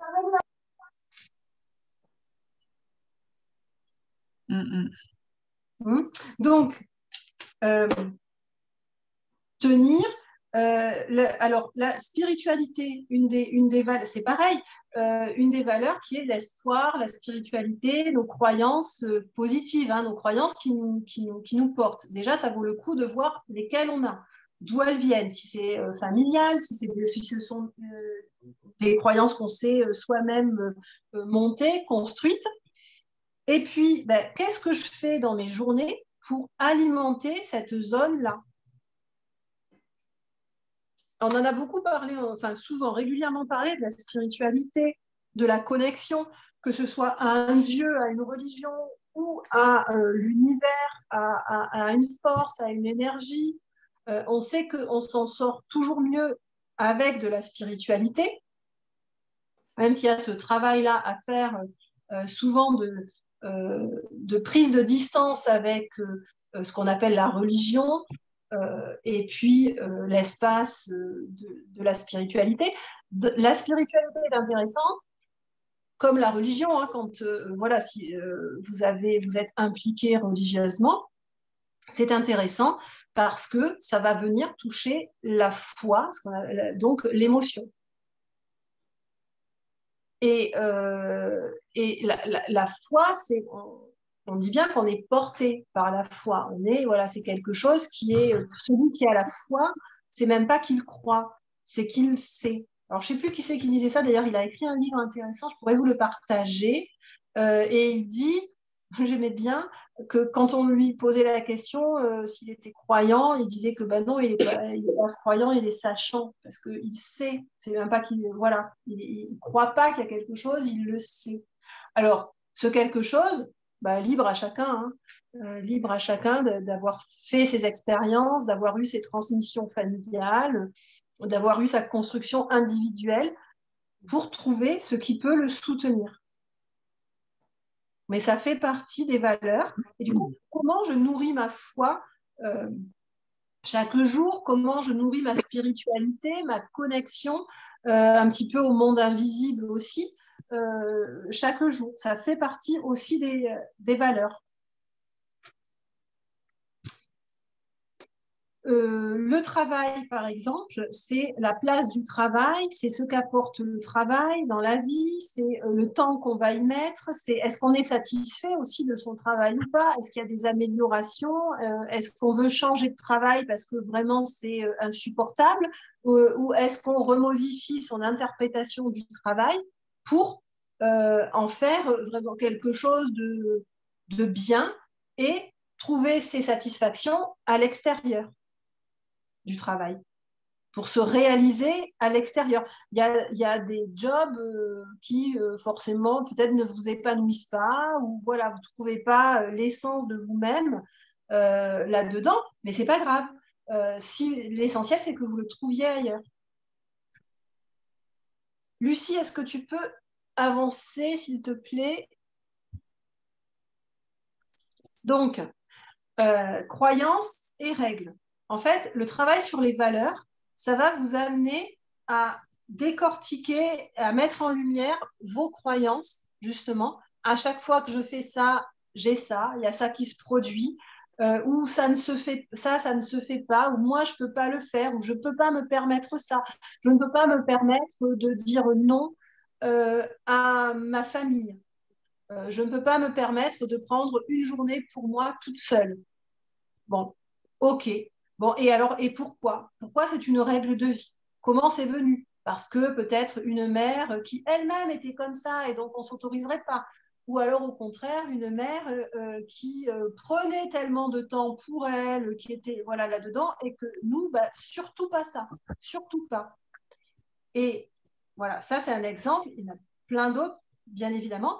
Mais du coup, l'intérêt, l'idée, c'est est-ce que, une fois que j'ai identifié mes règles de vie, est-ce que je suis rigide là-dessus ou est-ce que je permets de la souplesse? Est-ce que ça vous parle?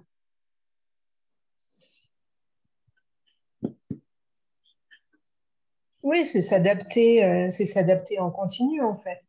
J'ai comment on dit, pour motivation une silhouette, ça va passer par du sport. Une de mes valeurs, c'est la santé, donc c'est faire du sport. Je sais qu'il faut faire du sport 3 fois par semaine ou 4 fois par semaine, ou même je me suis dit, une de mes croyances, c'est qu'il faut que je fasse du sport tous les jours. Bon, ok, c'est une de mes valeurs, ça tient 1 mois, 2 mois, 3e mois, je commence à sauter des jours. Mais je saute des jours parce que je suis fatiguée, parce que j'ai autre chose, parce que la vie fait que, etc., etc. Et là, je commence à mal me juger, à me sous-estimer, et c'est l'engrenage. Donc là, c'est là où c'est intéressant, c'est que j'ai 2 choix. Soit je reste rigide, c'est-à-dire je suis bonne à rien, j'y arriverai jamais. De toute façon, c'est comme avant, ça va retomber, et c'est l'espace dépressif, c'est la souffrance, et ça retombe. Ça, c'est la rigidité. J'ai ma règle, j'ai ma croyance et je m'y accroche dur comme fer. Soit j'accepte de la souplesse, de l'adaptation et je me dis, bon, ce rythme-là, j'y crois, mais là, maintenant, il est peut-être à assouplir. Je traverse telle et telle épreuve, j'ai ça dans le travail, familialement, il y a ça, donc je vais passer à 3 fois par semaine ou 1 fois ou 2 fois, ou peu importe. J'assouplis, en fait, je m'adapte. Je me mets en adéquation, j'ai cette souplesse de m'adapter et là, je peux tenir l'objectif sur du long terme. Donc, la motivation va rester. Parce que j'entre pas dans le cercle de je me sous-estime, baisse de confiance, c'est la cata. et le fameux prétexte, hein, excuse quand même, parce qu'il y a des bénéfices secondaires, à foutu pour foutu, ben, voilà. Oui. Ça vous parle? Oui. Donc, Alors moi, si je peux me permettre, Valérie, je ne sais pas si tu m'entends bien, je trouve curieux quand même cette synchronicité avec le thème d'aujourd'hui et ce qui m'arrive dans le boulot, parce qu'on est exactement là. oui. Ma valeur travail, elle est très importante. Ouais. J'ai toujours eu beaucoup de reconnaissance et donc ça m'a aidé à me dire cette valeur-là, je la maintiens. Et aujourd'hui, j'ai des injonctions en fait contradictoires qui font que je m'y retrouve plus. C'est-à-dire, j'adore ce que je fais, mais les conditions dans lesquelles je le fais, j'y arrive plus. Et donc là, s'offre à moi le choix 54 ans, alimentaire, je prends du recul et j'essaye de trouver du positif dans ce que je fais et je peux continuer. Ou alors, je change complètement parce que ça me correspond plus, quoi. Oui. Et donc, ouais, donc là, c'est rigolo. On est sur un conflit de valeurs. Ouais. Et ça vaut le coup. Alors, première des règles, c'est pas de prise de décision sans avoir décortiqué, sans avoir fait ce travail-là, justement, d'aller voir les valeurs. Et après, est-ce que s'adapter suffit? Est-ce que voilà, s'adapter, avoir plus de souplesse, finalement, garantit mes valeurs ou pas? Et voilà. Et quel changement, du coup, ça implique? Merci. Lucie, tu peux avancer, s'il te plaît. Alors, seulement maintenant, donc vous avez pu percevoir hein, quand même le travail, l'importance du travail.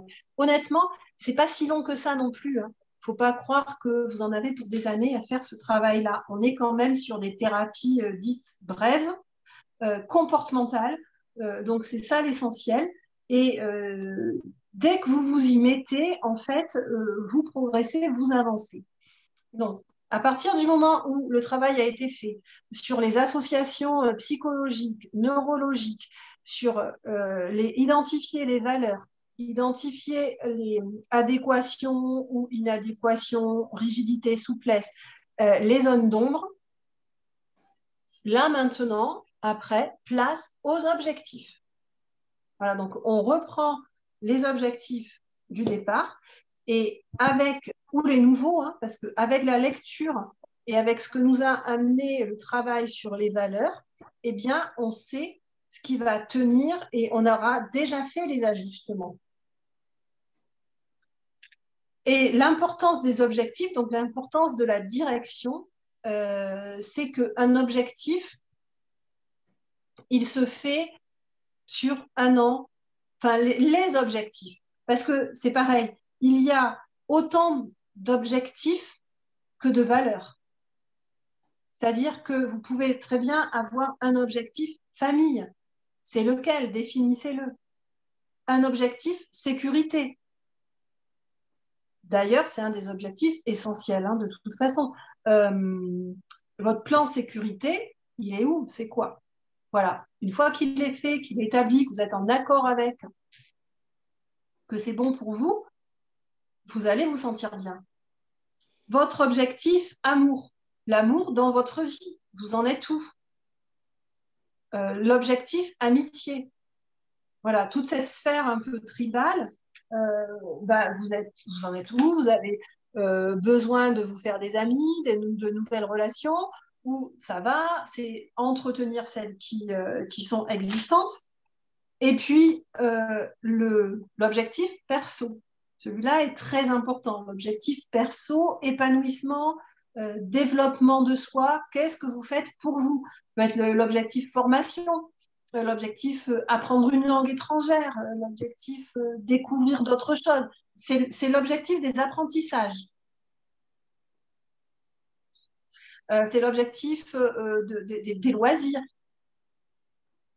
Et c'est doublement intéressant parce que, premier abord, vous allez vous enrichir, vous faire plaisir en faisant quelque chose que vous aimez, et puis vous allez construire des neurones vous allez entretenir là, votre cerveau dans son bon fonctionnement.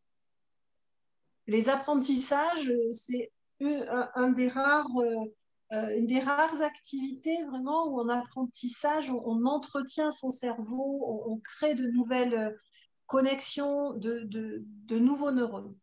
Valérie, oui. Je voulais vous demander, si on surinvestit l'objectif perso, oui. Est-ce que du coup, on fait monter tout d'un grade? Alors, pas forcément, ça dépend. Il faut bien vérifier que l'objectif perso va avoir des ramifications parce que oui, effectivement, vous l'avez senti, normalement, le perso, c'est celui qui fait un peu la synthèse. Donc, il faut bien vérifier qu'il y a toutes ces ramifications qu'il est lié. Il est lié à la santé, il est lié au travail, à l'épanouissement dans le travail, il va être lié à la famille, à l'amour, etc. Donc, s'il est équilibré, s'il y a les ramifications, oui, il permet de tout faire monter. Maintenant, s'il est disproportionné, style dans le perso, il y a, je ne sais pas, quelque chose qui prend beaucoup de place au détriment de la santé, au détriment de la famille, au détriment d'eux, il va entraîner un déséquilibre. Donc, le perso, c'est peut-être celui où il faut avoir le plus de vigilance quant à l'équilibre. Je suis totalement d'accord avec vous. Il y a une image qui circulait bien sur Facebook à un moment, une dame qui disait « j'ai aucun moment pour moi ». Et en fait, dans son emploi du temps, il y avait yoga le matin, il y avait l'après-midi. En fait, c'était tout le temps des activités pour elle. Mais elle disait « je n'ai aucun moment pour moi ». Ouais. Elle était dans cette injonction de « il faut absolument que je fasse tout dans le… » Et comment elle s'arrêtait pour se dire est-ce que ce que je fais, ça me correspond? C'est ça. Comme il y a une surenchère de se faire du bien et du coup, on prend de là parce que tous les systèmes sont à disposition maintenant aussi. Mais au final, sans prendre conscience de l'équilibre et de voir comment ça se répercute sur nos autres valeurs.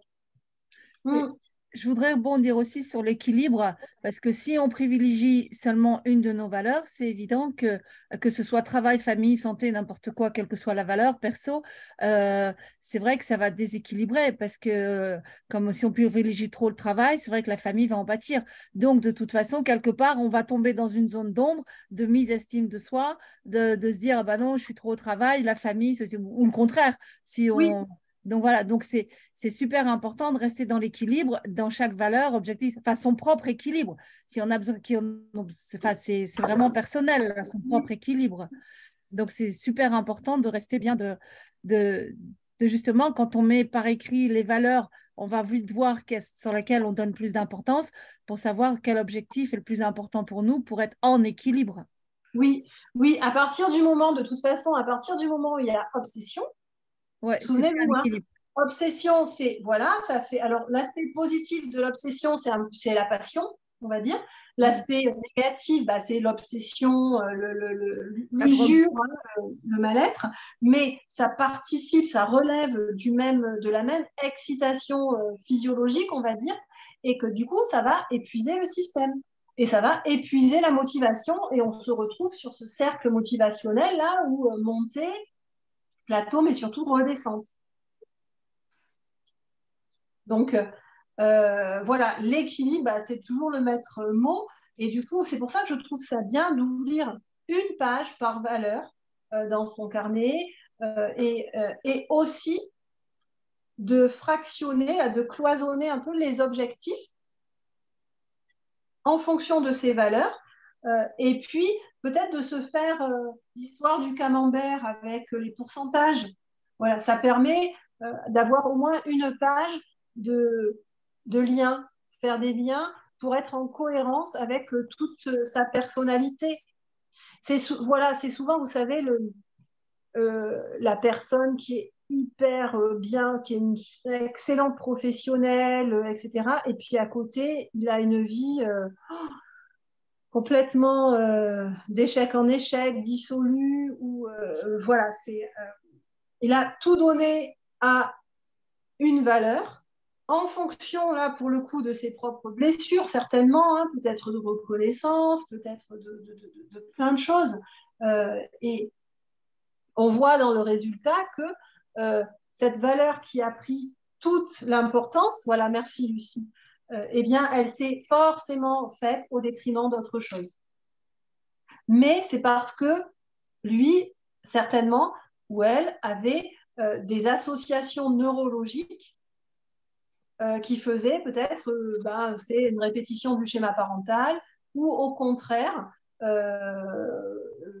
jamais pas comme mon père ou ma mère, parce que eux, trop laxistes, pas assez rigoureux, donc moi, plus rigoureux. Le type même de ces expressions, certains enfants qui ont eu un parent alcoolique et qui ne touchent pas un verre d'alcool, qui ne peuvent pas, c'est pas possible. Voilà. Donc là, on voit que c'est vraiment, c'est pas le même, c'est complètement l'opposé. Mais parfois, parce que je travaille en addicto, justement, ils vont pas toucher au verre d'alcool, mais ils vont toucher à autre chose, comme du THC, comme de l'aliment. En fait, il y a toujours quelque chose qui va compenser finalement. Et c'est aussi par fidélité, on va dire, il y a une sorte de fidélité généalogique. C'est ça, c'est la fameuse identification, hein, c'est un peu être comme ne pas, voilà, et oui, et il y a un déplacement, donc c'est pas boire ou pas fumer ou pas, mais être dans une autre addiction, une autre compulsion de produits qui fait que de l'extérieur, nous, on sait que c'est le même, quoi, c'est la même chose qui s'exprime, c'est sur la même zone d'ombre en fait, mais on a créé un déplacement. Donc, les valeurs, alors, les objectifs, alors... Ceci dit, excusez-moi Valérie, est-ce que ceci dit, par rapport à ce que disait Fatima, ça peut être un déplacement aussi positif? Imaginons que je suis focus sur la nourriture, je vais la transformer en me disant, je vais être focus sur le sport, par exemple. Ça peut être bénéfique ou pas? Oui, ça, c'est un déplacement positif.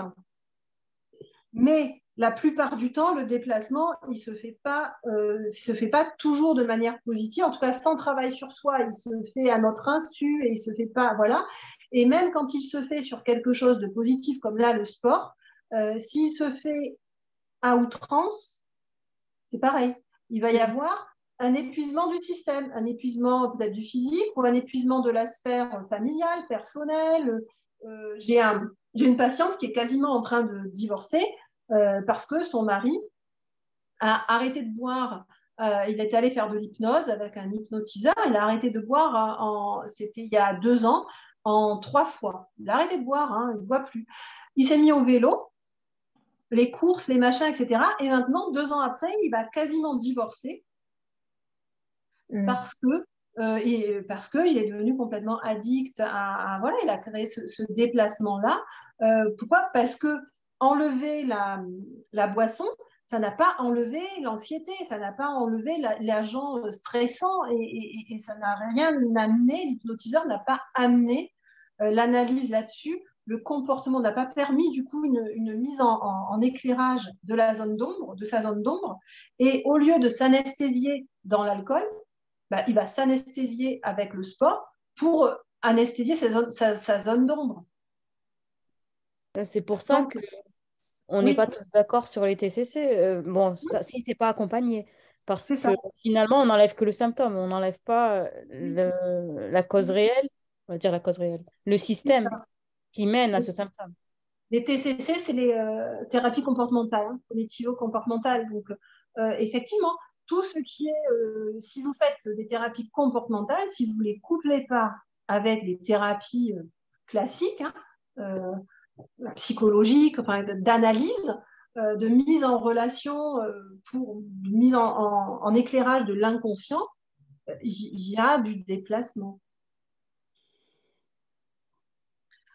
Donc là, on voit bien à chaque objectif, finalement, correspondent des valeurs. La valeur couple, la valeur santé, l'amitié. Et dans chaque valeur, vous avez du coup à développer votre objectif. Et seulement à la fin, ça pourra donner un objectif de vie. Donc un objectif qui fera la synthèse de toutes les facettes de vous. Ça correspond aussi à toutes vos facettes. La facette de mère, de femme, de copine, enfin d'amis, de fille, de professionnelle, et puis la vôtre perso. J'ai pas compris le tableau, les deux lignes. Genre personnel, ça a un lien avec le couple, formation, ça a un lien avec la santé. Non, c'est deux lignes. Deux colonnes à part. Oui. C'était pour les mettre, j'avais pas la place, sinon de les dans la suite. Et ces objectifs-là vont justement permettre, soutenir, ça va être le filet de sécurité de votre motivation. Est-ce qu'un objectif de vie doit être très précis? Ou est-ce que dire mon objectif de vie, c'est être heureuse, est-ce que c'est suffisant ou pas? Un objectif de vie doit être très précis. D'accord. Okay. Ouais. Ça doit être, moi je dis tout le temps, mais est-ce que vous savez ce que c'est pour moi que d'être heureuse? Est-ce que si je vous dis ça, voilà, moi je veux être heureuse, est-ce que vous allez savoir comment m'aider? Non. Et surtout, si vous demandez à Lucie, ça va être différent. Si vous demandez à quelqu'un d'autre, à Virginie, à Fatima, etc., à Christelle, on va tous avoir des interprétations du bonheur différentes. Et peut-être que chacune de nous serait un cauchemar dans la vie de l'autre. Voilà.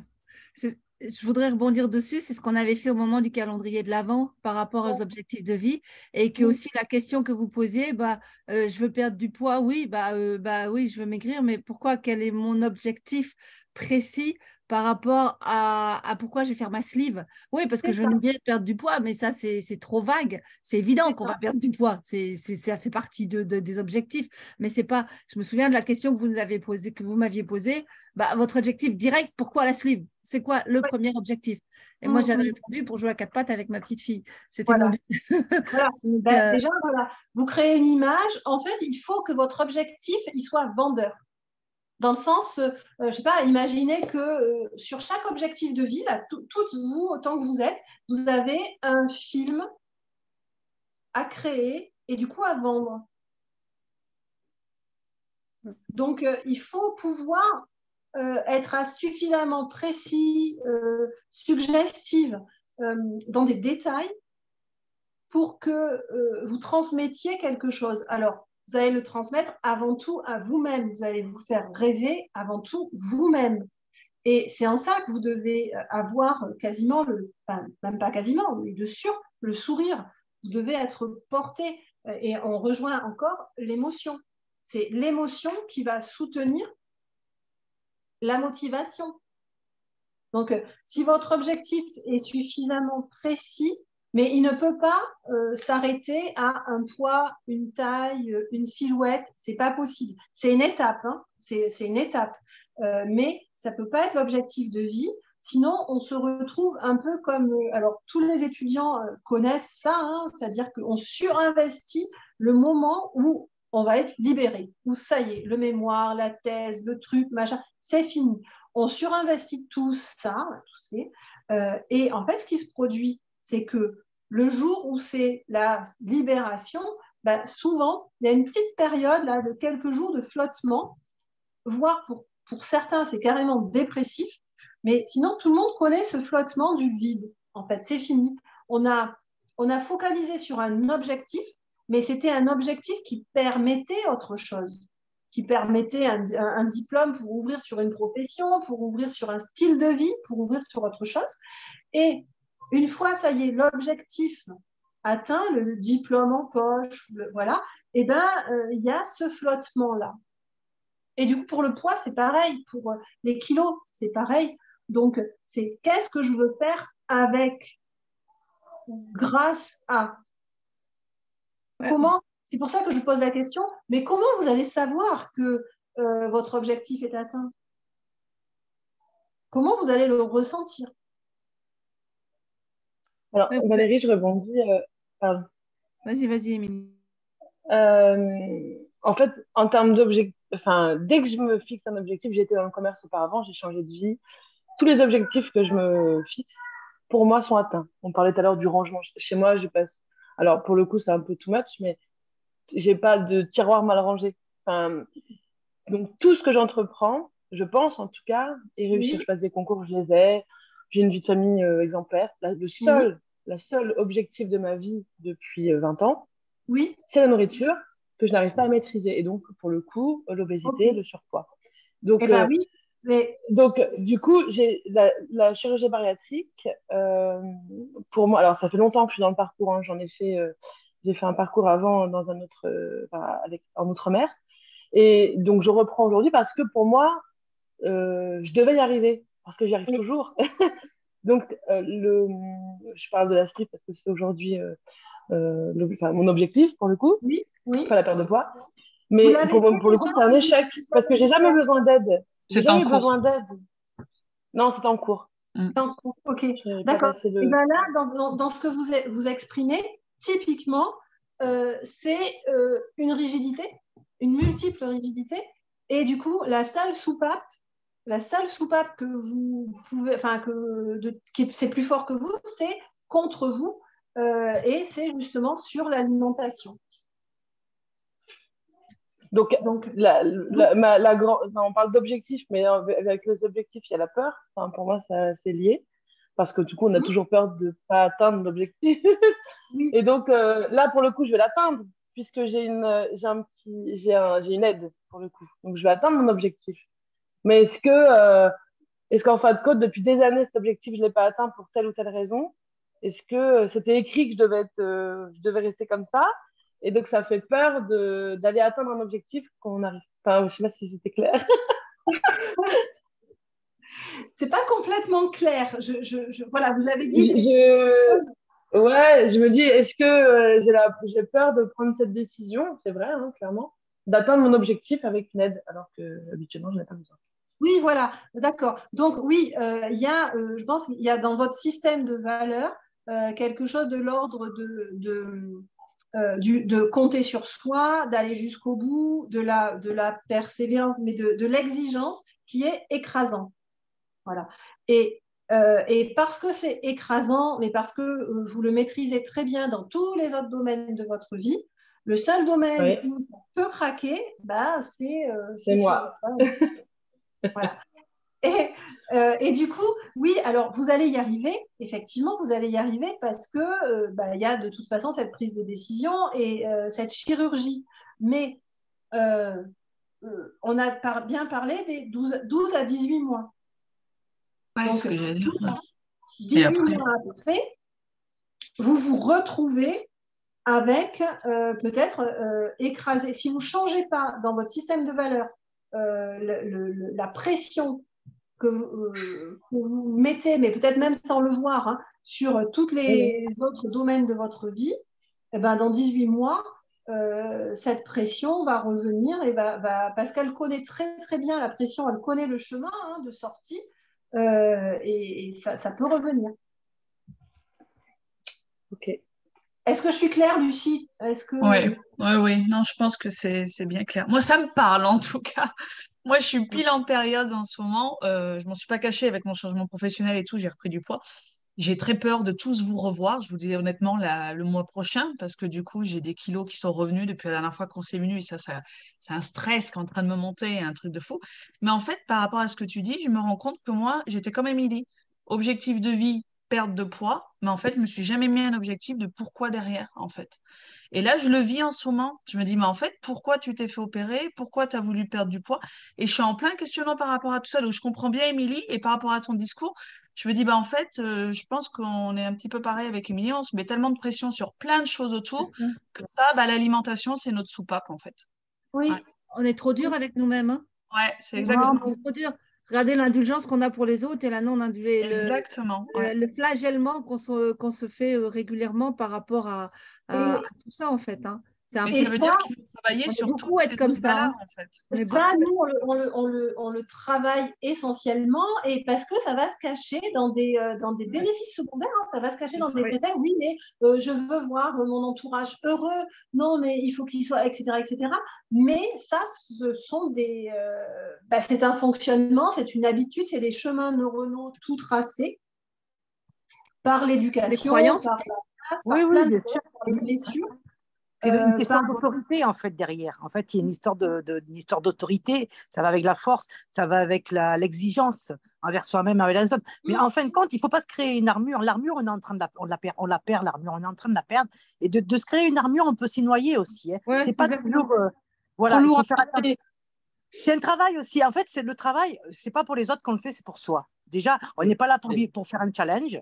Déjà, on n'est pas dans le travail pour se tirer la bourre ou la concurrence, quoi que ce soit, parce que c'est un travail personnel. Donc, il faut arrêter de se... Moi, je vois... Oui. Il y a quelque chose qui est très caché, justement, c'est que c'est toujours personnel. Tout ce qu'on fait, c'est toujours... Même quand on pense donner sa vie pour l'autre, se sacrifier pour ses enfants, etc., c'est toujours personnel parce qu'au final, si on ne le fait pas, on est tellement mal avec soi-même, donc on le fait tout simplement pour être bien avec soi-même. Sauf que c'est là que ça a dérapé. C'est dans ce montage, cette éducation où ce qu'on s'est soi-même dit, en fait, on le fait pour ne pas perdre l'amour ou pour être une bonne mère ou pour être une bonne, etc. Et du coup, c'est toujours pour soi qu'on le fait. Même quand on dysfonctionne, derrière, c'est pour soi. Et c'est ça qu'il faut dégommer et regarder en face. Que derrière tout le sacrifice qu'on fait, au final, c'est pour pas perdre l'amour, pour avoir une bonne estime de soi, pour pas culpabiliser, pour pas ci, pour pas ça. Mais au final, c'est toujours pour soi. Oui, mais c'est au détriment de nos vraies valeurs et nos objectifs. Oui.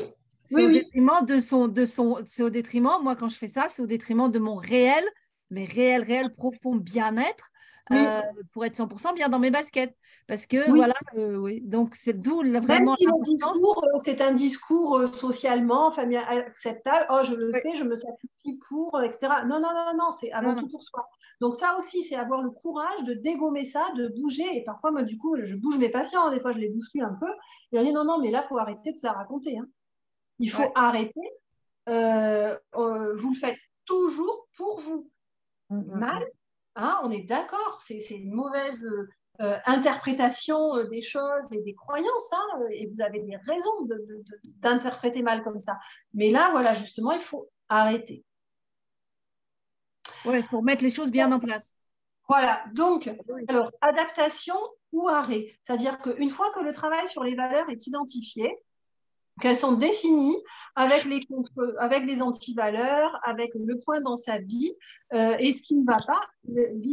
L'objectif, c'est de se mettre en adéquation. Pour être en adéquation, soit on change de valeur, soit on s'adapte. Bon, on change de valeur, ça veut dire qu'on arrête, hein, cette valeur, elle n'est pas pour nous, après tout, voilà, et on est en accord avec ça, donc il n'y a plus de problème, puisqu'on est en accord.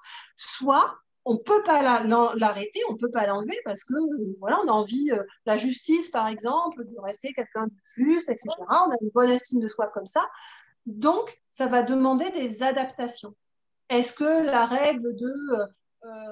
je dois donner tout mon temps à mes enfants, à ma famille, est-ce que je peux l'assouplir en prenant une journée, une après-midi par semaine pour moi, une journée par mois pour moi? Est-ce que je peux apprendre à faire ça? Voilà, donc c'est faire le point. Et ce faire le point là, il faut le faire chaque mois, chaque 3 mois, 6 mois, 1 an. Parce que la vie, elle évolue, parce que soi-même, on évolue, et donc on a de nouveaux besoins, et d'autres besoins qui s'en vont. Et du coup, nos croyances aussi vont évoluer. Et c'est pour ça qu'on dit que le point, il faut le faire très, très régulièrement. On est d'accord, là, faire le point, c'est différent, là, le temps que tu parles, que le temps qu'on met à mettre une nouvelle habitude, parce que les habitudes sont liées, en fait, par rapport à mes valeurs. Si ma valeur, c'est de me recader sur le travail, ça veut dire qu'il faut que je mette des nouvelles habitudes en place, mais ça ne veut pas dire que les nouvelles habitudes vont mettre 1 an à se mettre en place. C'est deux choses différentes, là. Merci, Lucie. Exactement. Et du coup, les habitudes, on sait que ça prend du temps, hein. Alors, de manière classique, on peut entendre plusieurs options. On peut entendre les 20-21 jours pour mettre une habitude en place. Honnêtement, 20-21 jours, ça ne suffit pas. Ce qu'il faut au moins, c'est 90 jours. Donc, 90 jours, c'est 3 mois pour mettre une habitude en place. On vous a souvent parlé avec Lucie et Viola de la cohérence cardiaque. La cohérence cardiaque, c'est vraiment quelque chose de... c'est le plus basique des basiques et le plus facile à faire.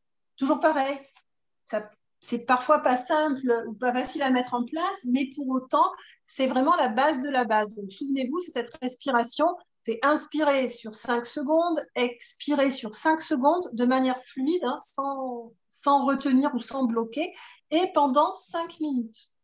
Donc, on sait que le protocole pour produire les bonnes hormones, les hormones dites du bien-être, on sait que c'est 3 fois par jour. 3 fois, c'est 5 minutes de respiration par jour. Donc, c'est pareil. Dans la valeur santé, la valeur bonheur, la valeur, elle va être transversale à toutes les valeurs, cette notion-là, puisqu'elle va permettre justement de soutenir la motivation. C'est 3 fois par jour, 5 minutes de cohérence cardiaque. Cette cohérence cardiaque, c'est une obligation, c'est une prescription, c'est quelque chose vraiment, vous pouvez le mettre en notification pour, parce que trop souvent vous me dites « Oh, mais j'y pense pas » ou alors « J'y pense que quand je suis en crise, en anxiété ou quoi que ce soit ». Typiquement, en anxiété, ça ne va pas marcher au top parce que justement le système est enflammé, ça flambe et vous aurez moins d'effet que quelque chose qui est mis dans la chronicité. Donc, à partir de maintenant, peut-être se dire aussi tous ces moments un peu perdus, ces moments d'attente, voilà. Combien de fois on attend dans une journée? On peut attendre dans une file d'attente, on peut attendre dans une salle d'attente, on peut attendre dans sa voiture, dans un embouteillage, on peut attendre à l'arrêt de bus, tout simplement quand on est dans le bus ou devant, je ne sais pas, un film ou quoi que ce soit. Enfin, voilà, on a plein de moments d'attente. Eh bien, c'est déjà transformer tous ces moments d'attente en travail sur soi, en respiration. Et c'est pas grave si ça dure pas à l'instant T, là, si ça dure pas 5 minutes, ben, commencez-le quand même. Faites 1 minute, 2 minutes, 3 minutes, ça sera toujours ça de gagner. Donc, transformez toutes les attentes en moments de travail sur soi. Et ça va nous aider à garder la motivation, en fait. Oui, ça permet de synthétiser les hormones qui vont soutenir, hein, qui vont permettre cette motivation de rester là. Donc là, on a bien vu, pour vous faire la synthèse, hein, les 3 approches. L'approche plus analytique, psychologique, analytique, le comprendre, décortiquer d'où l'on vient, comment ça s'est passé, tout ça, les croyances familiales, ça, c'est bien de les mettre à jour, voir les identifications, les bénéfices secondaires qu'on a, psychologiques. Ensuite, l'approche neurosciences, qui permet de voir les associations neurologiques, c'est-à-dire les traces mnésiques dans le cerveau, le fait qu'une même situation va toujours amener une même pensée, va toujours amener un même comportement. Donc, dégagez ça. Et ensuite, l'approche plus coaching sur les valeurs, et même si c'est fait d'aller-retour, les valeurs, la famille, voilà, donc là, on retourne un peu en psychologie, savoir d'où on vient, comment ça s'est ancré, est-ce qu'on est dans la répétition du même ou de l'opposé, et où est le juste milieu pour soi, pour sa libération à soi-même. Et voilà, on est à la croisée, on est vraiment au chemin des trois options. Alors, le pouvoir des affirmations positives, ça on l'a beaucoup vu, lu, entendu dans les développements personnels. C'est un des pionniers qui était la méthode Coué, donc je crois que c'était Émile Coué, enfin voilà, Monsieur Coué, qui a dit « je vais bien, tout va bien », en quelque sorte, hein, le principe du pouvoir, et c'est un réel pouvoir des affirmations positives.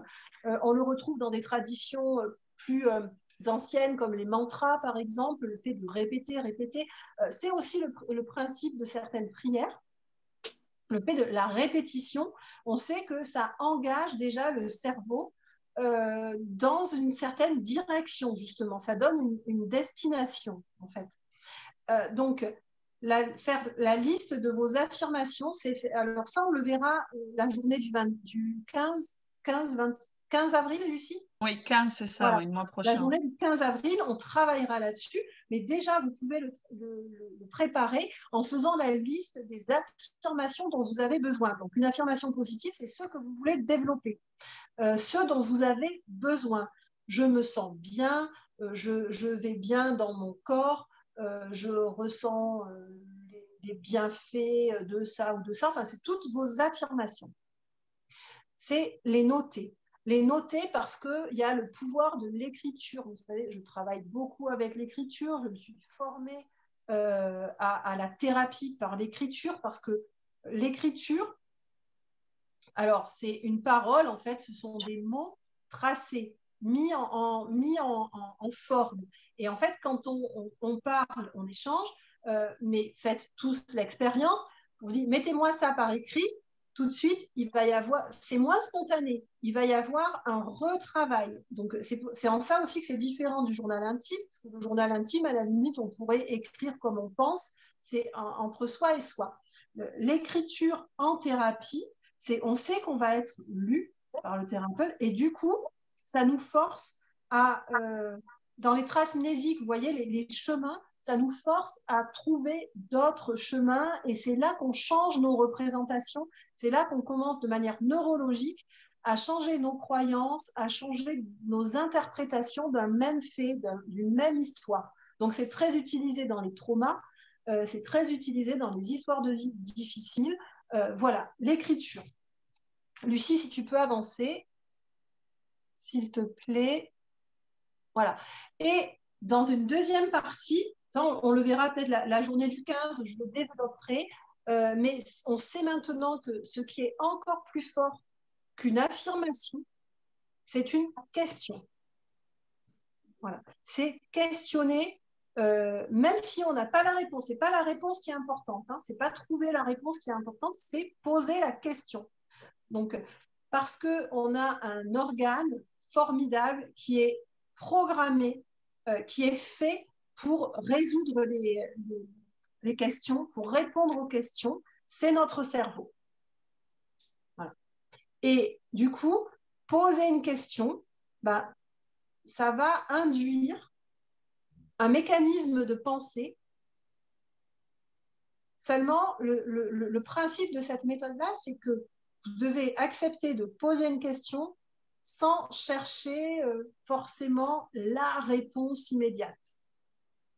Est-ce que vous pouvez revenir sur la formation L apostrophe à formation oui. avec la privative. Et, le fait de poser une question va induire un peu un tourbillon là, de réponses où notre cerveau va se mettre à fonctionner et à amener du pourquoi, comment.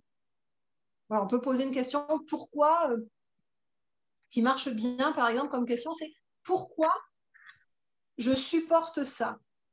Alors, après interviendra le comment. Mais dans un premier temps, c'est pourquoi je supporte ça. Voilà. Voilà. Je voulais finir sur cette image pour inclure la direction, la destination, c'est-à-dire que la motivation, j'espère que je vous ai bien transmis ce matin, l'idée que la motivation, c'est une direction. Ce sont des objectifs clairs, précis.